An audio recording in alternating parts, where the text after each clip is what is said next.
that I know I have to do. Because you're a musician as well. And we Yeah. learned about that doing the fundraiser. Good morning, everyone, and welcome to another interview with a grand. I'm Sandra Laub, and I'm very pleased and honored to be with you and with Gayle Crosmaz. Uh, Crosmaz, did I pronounce that correctly? Yes, you did. Um, I'm gonna, as I always do with these interviews, she is the wise woman. I am the one with questions. I wanted to say we are speaking to you just before 11 a.m. on November 11th, and we're both going to jump to the Global Grandmothers Council Network website where there will be a live webinar opening the portals. And Gayle has been kind enough to say to do both, to talk to us and interview today, and to also be with us on that opening of the portals. I've been drawn to Gayle since the very beginning of Global Grandmothers. I've seen her posts, as have you. They are fascinating. Many of them are excerpts from her books. Um, and I am interested in her stories of healing both her childhood trauma, her generational trauma, and then it goes beyond that into other realms. And she's going to talk about what that education has been like for her, and therefore passing on the torch of teaching it to those, you just told me 2% who get it. My purpose is to just put it out there and see who gloms onto it with all of these interviews. So, Grandmother Gayle, we are recording now. I'm going to put it on speaker view and hand it over to you. Please tell us where you hail from, and you can give us a tour of the beautiful objects in the background, and we'll just take it from there. Hi. Welcome to Algonquin territory in northern Ontario, Canada. Where we are is sort of where the three territories meet, the Algonquins in the north, the Mohawk in the south, and the Anishinaabe Ojibwe in the west. And so we're just sort of right here in the middle where they all kind of combined together. I'm on the edge of Canadian wilderness with thousands and thousands of square miles of bush and lakes and rock. So I try to keep myself busy while I'm here, and then I travel the world to share my teachings. You do travel the world, and perhaps you can just point to your back, and then in the front, you've got a family altar as well. We wanted to know a little bit more about the artifacts that you make, the drums, the rattles, but also about your daily practices and ceremonies, which involve a family altar, getting your grandchildren involved with what you do. So let's start there with a little tour of your bedroom. Oh, okay. Yeah. Um, my children, my two daughters and their children and one partner, their house that they were renting burnt down 3 years ago, and so they found themselves homeless, living in tents and trailers and backyards and basements because there was nowhere to live. It was during COVID, and so I sold my house so that I could help them buy this house and moved in with them because I couldn't do both. So now I condensed 3,000 square feet of house into one bedroom. So it's like a well-packed suitcase. Everything's got to go back in its place. There's no room for disorder.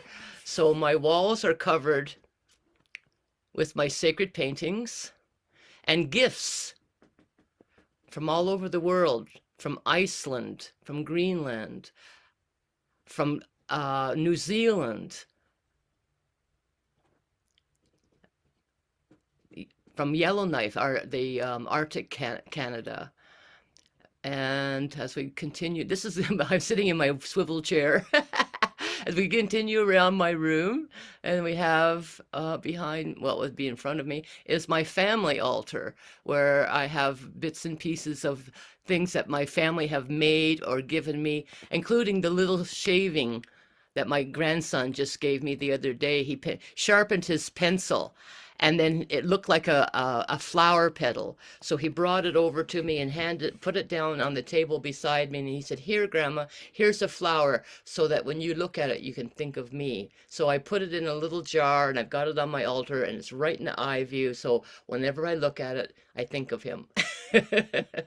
We did see that. That's right. How Yeah. about the drum over your left shoulder? It's a bear, right? It's Yeah. a black bear.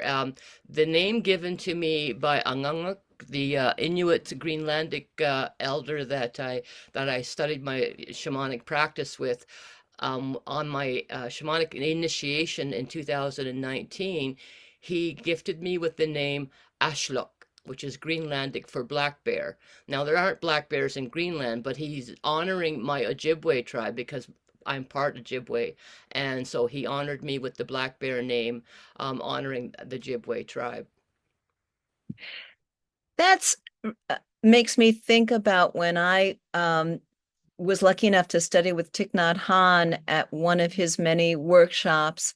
And even I was not an initiate, but you change your name. You get given a new name. Clearheart was mine. So what happens to you when you are given another name? How do Well, you at first I asked him why black bear. I didn't understand. I mean, I understand black bear, but why me, black bear? And he said, because you're the protector.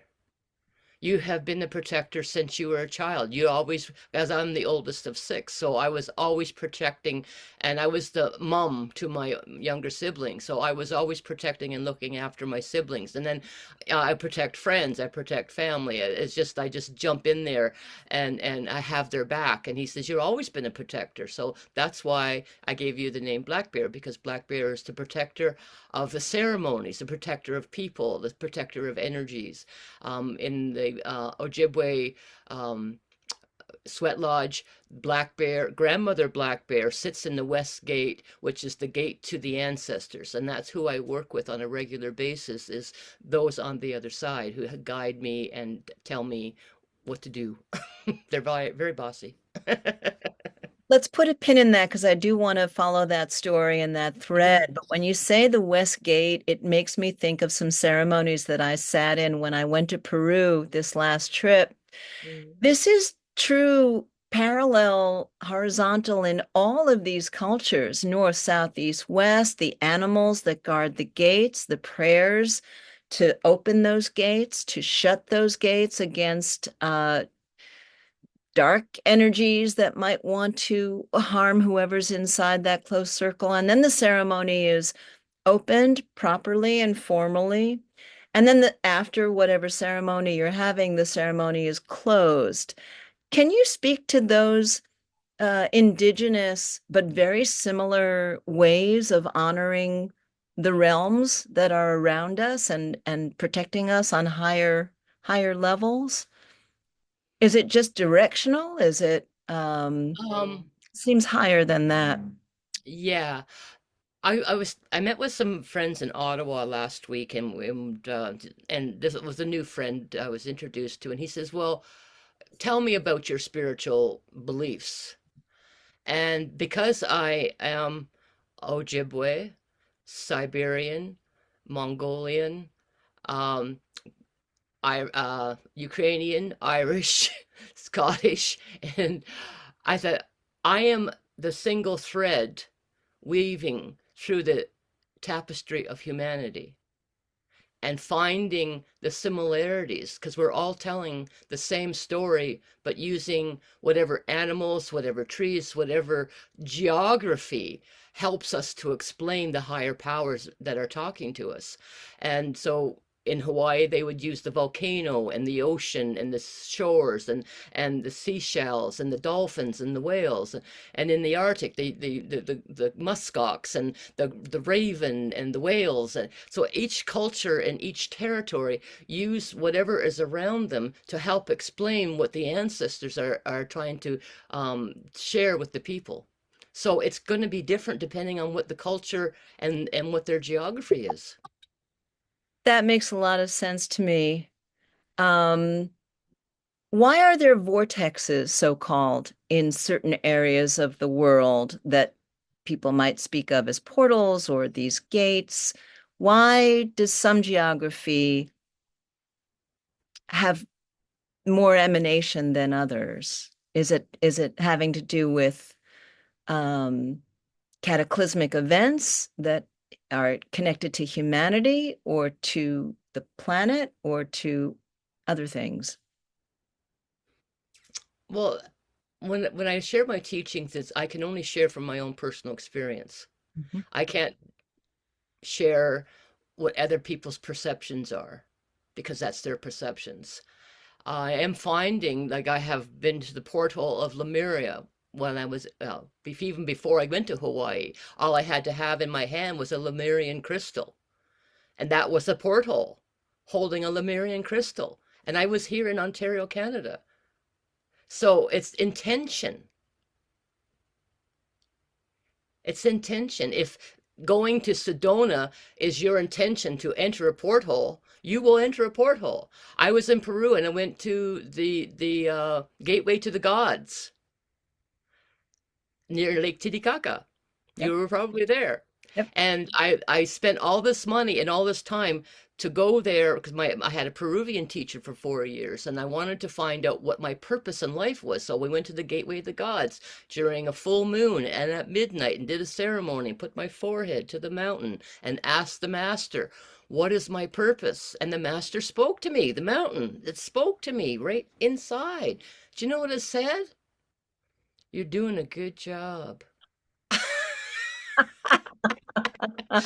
I was doing the good job all along. I was living my purpose all along just by being who I am and what I'm doing on a regular daily basis. And I thought it had to be something from up there telling me, now you got to do this. And when I get a lot of people that come to me and say, I don't know what my purpose in life. I ask them about their life and what they're doing and how they're interacting. And then I point out they're doing a good job. They're already living their purpose and how they communicate and relate to people in their community and the family and friends around them. That's so funny you say that. I went to Peru with the same question Did you and get the still same got answer? the same answer. Yes, indeed I did. It's like, that's it? I'm all That was my reaction. right. That's it? I spent $7,000. That was 13 years ago. Oh my I God. went for my 60th birthday. Actually, it's more than 13. Yeah, my birthday's tomorrow. I'm going to Whoa, be happy birthday. 71. Yeah. But I got my 60th birthday in Peru in ceremony and to find out what my purpose was. Yep. It's like it's like the Wizard of Oz, click Yes, the wheel 3 very times. much. You could have gone home at any time. You're already home. Yeah, yeah, yeah, exactly. And people maybe need to trust themselves more or listen to themselves more. The more Hmm. I've been talking to grandmothers, the more I get, I gather myself in the quiet and then I listen to my own what comes. And I think I took from you, I remember one post you made was about a meteorite or a magnetized, two stones that were magnetized. So I came across a couple of stones in Peru and I got them. And can you just tell us that story? Because you conducted a ceremony with these two stones. One of them, No, it's four stones actually. well, all I have was two, Yeah, and one of yeah. them is very heavy. And somebody told me it was a Tibetan meteorite, talekmite, or some kind of technical name, and masculine. And the Hmm. other I have is very light, and it's the feminine. And Hmm. I'm supposed to put them in some kind of, I don't know. I brought them to the ceremonies and held them, and it is what it They'll is. guide you. The No, what? stones will guide you Tell us as about that, because when I'm the right a moment girl. comes up, they'll tell you what to do. They're bossy that way. Tell us about But that. these stones, the house that my husband and I had purchased 30 years ago, um, we've been renovating it. Like it was over 150 years old, and it was a stone walls in the basement. And Well, he was down there renovating, and he found these four stones, and one of them looked like a meteorite. We had a geologist look at it, and he was really interested. He came and looked at it, and even though we thought it was a meteorite, it wasn't. It was um, a 1.5 billion year old lava from an ancient volcano in this area where I live now that had spewed through the air, and as it went through the air had got the roping as if it was a meteorite coming through the atmosphere, and it was very heavy like a meteorite. And then during the last ice age 13,000 years ago, it dragged those stones down to southern Ontario, which were picked up by the settlers, 150 years ago and used in the basement. So the house that I lived in was riddled with ancient volcanic rock, billions of years old. So my whole house was a porthole. No matter what ceremonies I did there, of drums that I built, they were all channeled from this billions of year old rock. But there was one part of the house that was hadn't been completed, and there was just rocks that they didn't use were scattered in the sort of a crawl space they call it, where they're just this deep. So he's down there and he found these rocks and he dragged them out and he had them sitting on the porch when I got home. And he said, "Look what I found for you." And then we had them investigated and found out that they weren't meteorite; they were a volcanic rock. Three of them were 2.5 billion years old, and they were caught in the throat of the volcano. So they looked differently because they hardened slowly over time, whereas the one with the roping was spewed into the air and then landed. So it was at a different consistency. So then I came across an article one time on the internet, and it talked about the ancients using stones to create ceremony, and that you could create a vortex with sacred stones. I thought, well, these stones are pretty sacred to me. So one evening, I had a regular drum circle that would come to my studio, and I said, I'm going to set up these four stones. Three of them that were in the throat of the volcano repelled the magnet. And then the big one that was spewed from the volcano attracted the magnet. So I thought, okay, with the propelling and attracting, that's going to create an energy field. So I set them in the four corners of the room, and I told everybody what I was doing, and then I set the intention. I said, okay, I'm going to attempt to create a vortex for us to experience. And I don't know if it's going to work, but let's give it a try. So I drummed, and my intention was to create a vortex. And I go into deep meditation when I'm drumming, and I'm out there pulling in the energy while I'm drumming. And one of my friends who was sitting over, her chair was over top of one of the rocks because I put them in the corners under people's chairs. And I asked everybody what happened, what they felt, and she said the room was spinning so fast you need seat belts for your chair, because I thought I was going to slide right onto the floor. So that gave me an idea, the power of intention and the power of the sacred stones. And that was just one little experiment. Power of intention, that comes up so often. That's come up with grandmother Catherine McIntosh and her teachings on Buddhism and meditation. So powerful. You can call it manifestation, you can call it visualization, imagination, the power of our mind to manifest. And then, of course, you Mhm. have to follow that up Action. to me with action. Exactly, with hard work and action.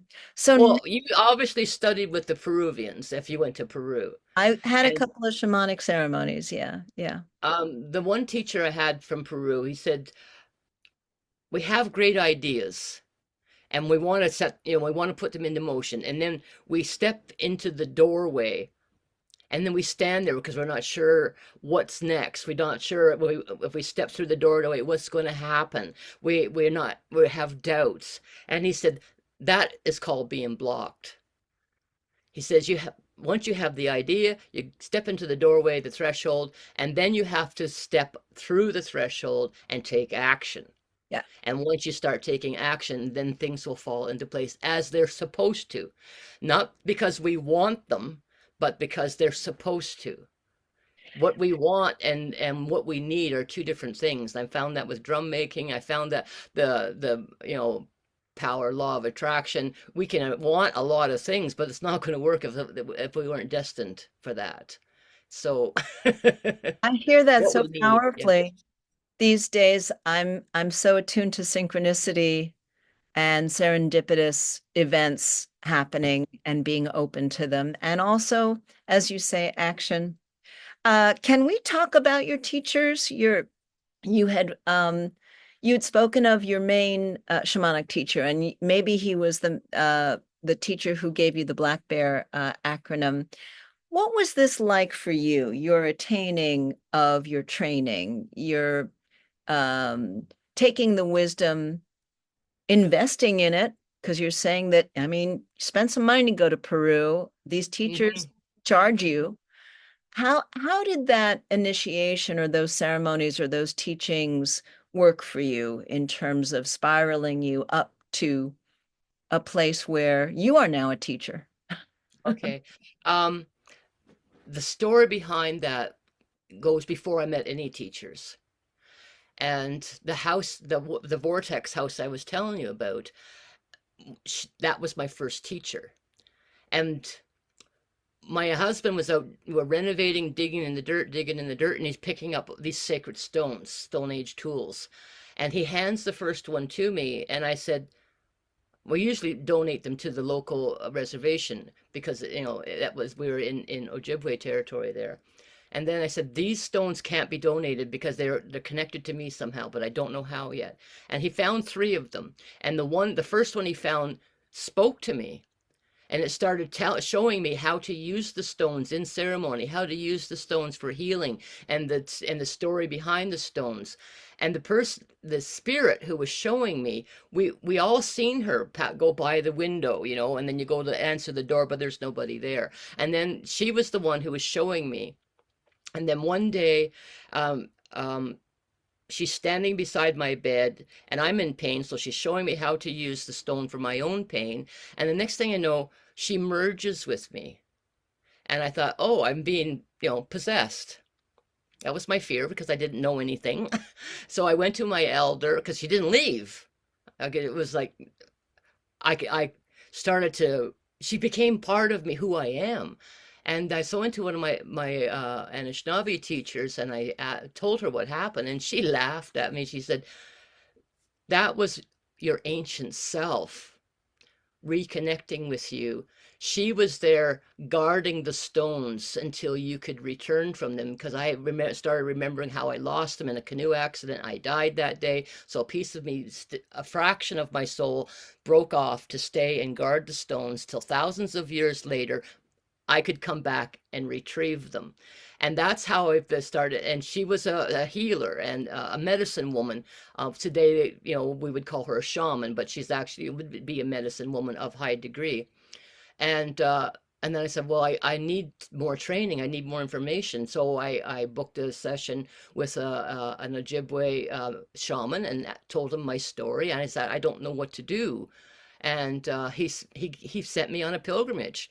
He said, connect with the land, Mother Earth, connect with the Creator, listen,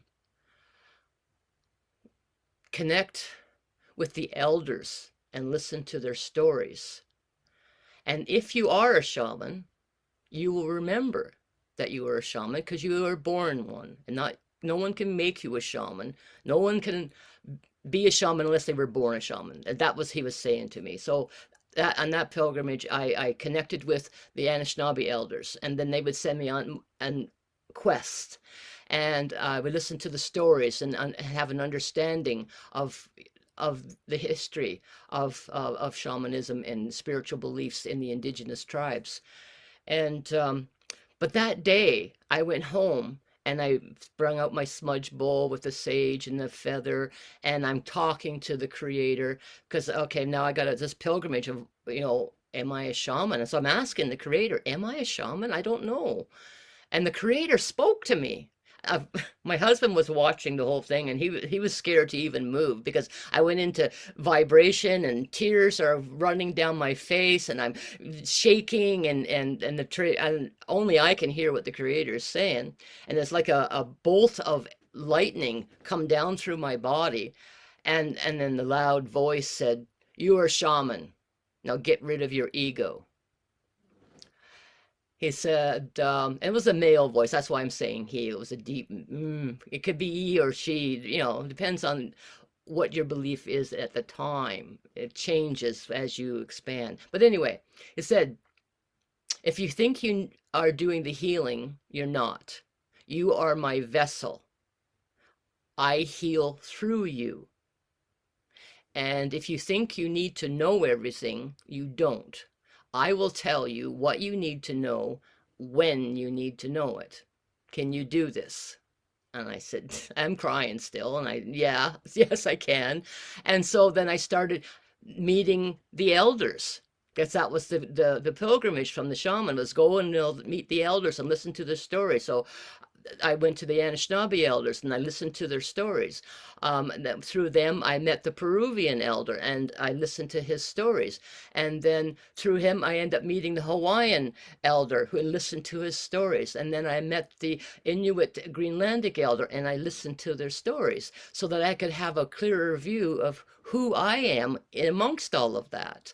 And open an awareness. But meanwhile, I'd already been traveling out to the universe, but I didn't know why. So I would go to those vortexes out there, not the ones here on Earth, but out there in the cosmos, and gradually started to understand um, each vortex that I went to. I found that there was like a library, and there was the vortex of art and creation. There was the vortex of healing and medicine. There was the vortex of technology and math and science. And I would enter the vortex, and this is what I do through meditation. I go into the vortex, and if the vortex had walls, which it doesn't, I see binary code. All the information throughout infinity is in binary code. And so you go into the vortex and you absorb whatever it is that you went in with your question. You absorb the answer. You don't know it consciously. You absorb it in here. And then you come back from the meditation, or it could be during dream time. You don't have any idea what you absorbed. But then when it comes up that you need an answer on something you're working on, all of a sudden the answer is there because you just absorbed it from the vortex. So that's how I work out there in the cosmos, absorbing information from the vortex, talking to the ancestors who I connect with those. I make drums, and I connect with those who I'm making drums for with their ancestors. I tell them, you can't tell me what you want because the ancestors will tell you what you need, and it could be totally different from what you want because it's ego. So I will reveal your story as it comes up, and then you will be included in the story so that you know it is your story. And I would bring up private things, the things from their childhood that nobody even knew about. And I would bring this up, and they're going, "How did you know?" I said, "Well, your ancestors know everything about you, and Mhm. they know what you need, but Mm. not what you want. And so they'll give me these messages and symbolism to guide you on your path." Wow. So I'm thinking a couple of things. I'm thinking about covenants. That word comes up. You made covenants with your elder teachers, with the spiritual wisdom coming to you in forms that transcend masculine and feminine. The quest that you were talking about reminds me of Joseph Campbell's mythic journey of the hero, which is always male. But I think that we transcend that. Can you speak to, since we are talking about global grandmothers and launching this amazing safe place now on the website to gather this wisdom, to encourage grandmothers to not only heal themselves, but to gain wisdom from these sources that will help to heal the world? How would you describe the feminine journey? Is it different in nature from a male mythic um I Journey can to give you some Zero? teachings that I received from the 13 grandmothers when I was in New Mexico back in 2012. Yeah. And I was there for the end of the Mayan calendar ceremonies. I was there for the Hopi birth of the new dawn ceremonies and listening to the teachers of elders from all over the world. And the grandmothers explained that the women are the inner circle. They're the ones who nurture, they're the ones that give birth, they're the ones who nurture, they're the ones who impart the wisdom to the children because they are so connected with the divine that it's just natural. It's automatic. It's there. And then the outer circle is the men, and they are the protectors of the wisdom, protecting the women and the nurturing and the teachings that they have. But somewhere along the line, the men have pushed the women aside and taken over the responsibility of being the teachers, but they don't have the same connections that the women do Mhm. because they weren't the birthers of these babies and the connection going back. I mean, there's all kinds of studies how, you know, within the baby that was born, they have, you know, the DNA like of the future descendants are We already in women, them. we carry all the eggs. Yeah, Carry all yeah, the for eggs. Our humanity. grandmothers. Yeah. So you can't discount that as scientific proof. It's not just us saying it, it's scientifically been proven that we carry the future of humanity. And so we carry the wisdom of the future of humanity. And the men have to stop taking over and squashing what we already know. And we have to, us women, step back into our power of what we already know. And what I'm doing when I'm working with women, I help them remember their own power, help them let go of their doubts that they have their own power. I had did a session last weekend and she didn't know, oh, well, I'm up there. And I said, you have it all. You are all. You have to trust yourself. One is reminded, I Yeah. find, and you have to be reminded that Yeah. you're strong enough, wise enough. You have the acumen, you have the tools, you are collecting the tools throughout your life to use now, take your place and use them. So, how do we, and there's so many stories on your posts that of your own healing, of your own past lives. Um, And when you do that, can you tell that one story? And then I'm going to ask you to transition to helping us all on Global Grandmothers take that place that we need to take and how you can suggest that we move the organization forward. But do tell this one last story from your post that was so tender and emotional, and it was the story of the soldier in Flanders Field. Uh, yeah. Yeah, I was visiting my girlfriend in Belgium, and that's another whole long story how I got to know her. Uh, but so whenever I go to Europe, I make it, well, she made it law. She says, whenever you come to Europe, you have to come and visit me in Belgium. So I kind of, you know, either before or after my seminars. So anyway, I'm there, I don't know how many times, and she said, her and her boyfriend are speaking Flemish back and forth to each other, and then they turned to me and said, um, "Would you do a ceremony?" And they told me the name in Flemish, and I said, "Well, sure. I mean, I'll, you know, I would call to do ceremonies wherever I go. I don't go looking for them, but when I arrive, people say, 'Well, you should come and do a ceremony here, and we'll see what happens.'" So I said, "Oh, sure, I'd love to." And then about an hour or so later, I said, "Where are we going? What's the name of it again?" And she said, "Well, in English, it's Flanders Field." And I go, "Oh." Oh dear. Yikes.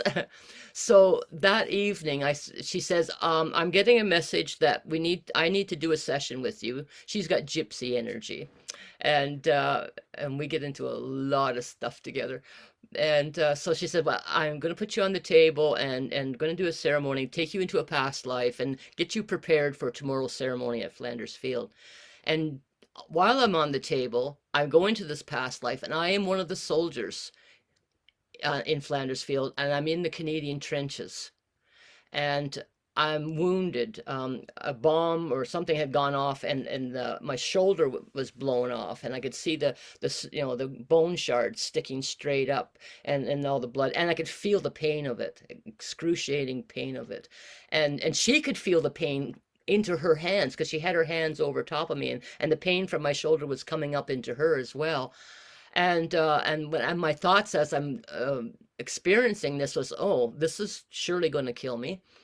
And then it was had a heavy rains, maybe made many days of heavy rains, and the side of the trench started to give way. The mud had a mudslide, and I'm laying in the trench, mortally wounded. And then the walls of the cave caved in, of the trenches caved in, and covered me up. I said, "That's it, I'm done." And so the next day we drove out to Flanders Field. It was about an hour and a half. We were in Brichard, and we didn't go to the Flanders Field Memorial right away. We were going down little, countryside roads, and I said, "Well, where are we going?" And they said, "Well, we thought maybe you would like to do the Canadian trenches first, being Canadian." I said, "Oh, okay." So we're driving to, and it's made it, the trenches there have been, fenced off, and there's a museum there so that you can, they have war memorabilia and pictures, and you could go walk through, around the trenches there. But as we're driving through, towards the trenches, there was, it's a farmer's field because it's Flanders Field. It's all farmland. And on the side of the road were two big transports with wooden boxes and open at the top. And there was a big pile of turnips piled on the side of the field next to the road. I mean, it was 15 feet high, tons of turnips. And I'd seen a few turnips laying on the road, and I just sort of took note and then never thought of it again. So we going into the trenches, and I brought some ancient tobacco that was gifted to me, grown from seed that's 1,200-year old, found on Anishinaabe land, and then active and regrown in modern time. Um, and I also had sacred water that was been gifted to me from people all over the world. So I brought some sacred water and the ancient tobacco, and I started walking the trenches, um, chanting and laying down tobacco. And there was culverts where you could walk over the trench, and there was areas where the trenches had caved in, so you could walk down into the trench. So I would go down in and offer more tobacco and more chanting until I got to the end. It was like snaking through. Got to the end of the trench. There was a tree there, so then I pulled the moss away from the edge of the tree at the root, and I planted the sacred water at the end of the trenches, and then we started to make our way back.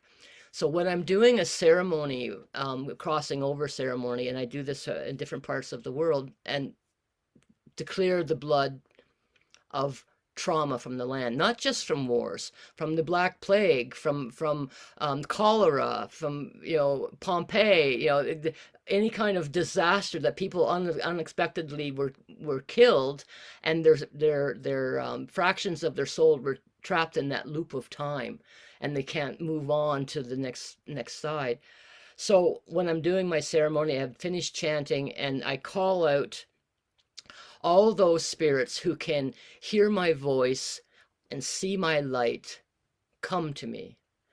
And because some of my background is Siberian, and when the Siberian is the actual word for shaman, is Siberian a word. So in the Siberian tradition that I found out once I started doing this, and it wasn't something I read, it just started happening, is that the spirits enter me through my back, and I cleanse them, and they come out through my heart, and they go into the light. And I sometimes will use the sun as my light to help it go towards the light, or a fire or flame of a candle.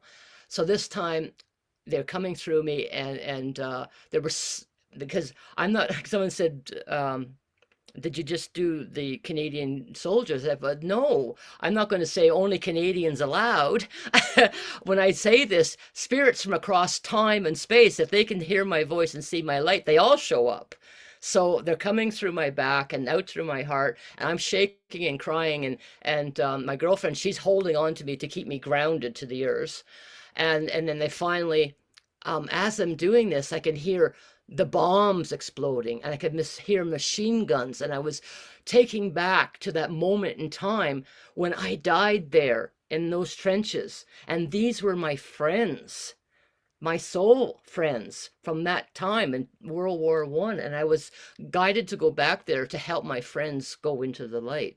And when it was all done, it was so real with all the bombs and the machine guns. I was taken back, and all the chaos and the trauma and the gore. It was all so vivid. And then it stopped. And my girlfriend and I are standing there holding each other, and we're both crying. It was so intense. And I said to her, I said, "Did you hear the bombs and the machine guns?" And she said, "Yeah, I did." And we thought, well, it's a museum now. Maybe they got loudspeakers in the trees or something. When people come in, they reenact the war. I don't know. And I'm sort of looking around for the speakers, and I don't see any. And then I look across, because the turnip trucks are just across the field.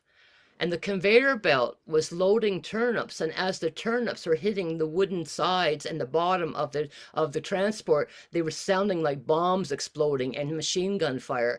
And I thought, isn't that the craziest thing? What's the chances of them loading a turnip truck in the middle of a sacred ceremony to reenact the sounds of war? Thank you, Spirit. Amazing. Simply amazing, simply Yeah. remarkable. What a vessel you are. And it makes me think that there's so much healing and releasing into the light that needs to be done as we move into what people are talking about as a very dark time in the entire world, going into this autocratic, dictatorial, um, greedy uh, time of liars and thieves, really, of the rest of humanity.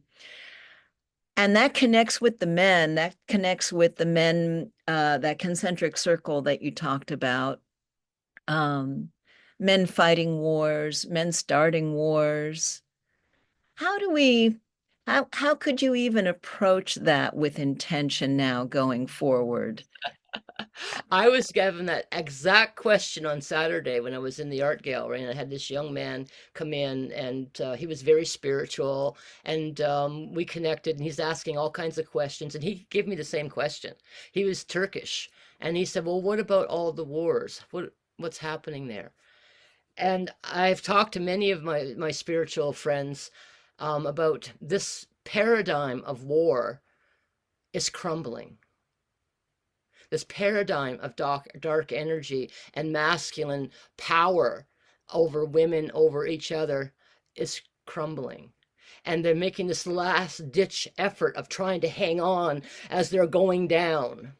And I said, what I'm doing with my world peace candle, with my sacred water, with my drumming, and with my daily teachings on Facebook and through my books and talking and lectures, is to help shift the global consciousness of peace. And in doing that, it's one person at a time. And as that one person shifts, they will shift other people, and then they will shift other people, and so on, until we have a majority of global consciousness of peace as the paradigm of war and power crumbles away. And we have to truly believe that we have that power, because we do. I talked today about manifesting.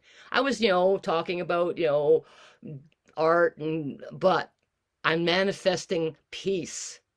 But I didn't want to get into that conversation, just it's out there, and we can do it, and we have the power to do that. And the men who are believing in what we're thinking and doing are also on board. Not all men are trying to crumble us. There's a lot of men who are in touch with their divine feminine, and these are the male teachers that I am attracted to are those who are in touch with their own divine feminine energy. Absolutely. We have allies. Yeah. We are connecting with each other.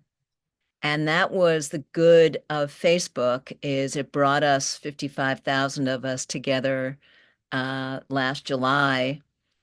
And now we're making this birthing transition to the platform, to the website, which is much safer. We can create the algorithm ourselves and really start to, as you say, intentionally find each other and Hmm. teach each other and share these stories. Yeah. Yeah. Would you like me to do a little drum song um, to go out to Oh, the women to as a message of I believe in you. I would believe you? in you. I would love it. I would love it. We would love it.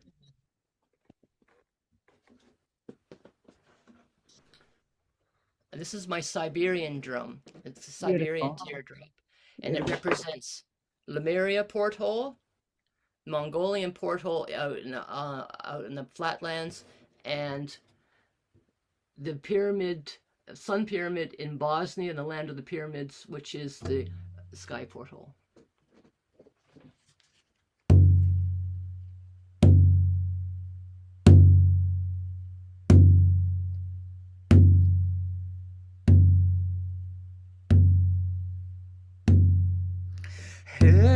Hey, ah, ne, ah.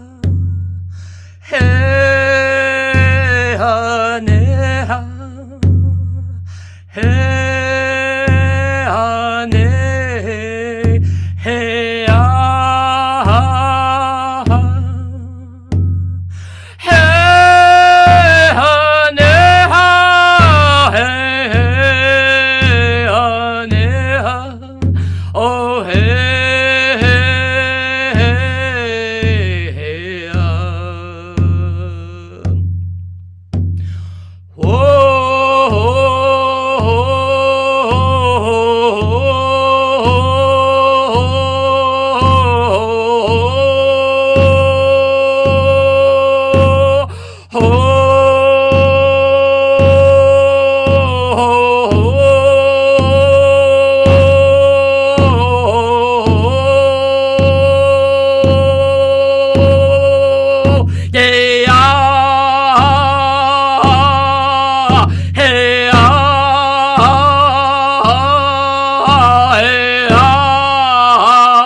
hey, hey,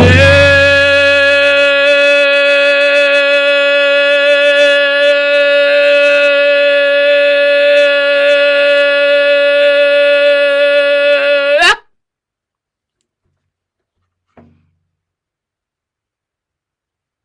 Perfect. We love you. I love you. Thank you so much. You're welcome. Thank you for inviting me. My pleasure and honor. See you on the next Zoom. And All right. thank you for saying you'd be on the portal Yeah, 1111. yeah. Thank you, Gail. We'll talk Thank again. you. Okay. Thank you for playing. Bye bye.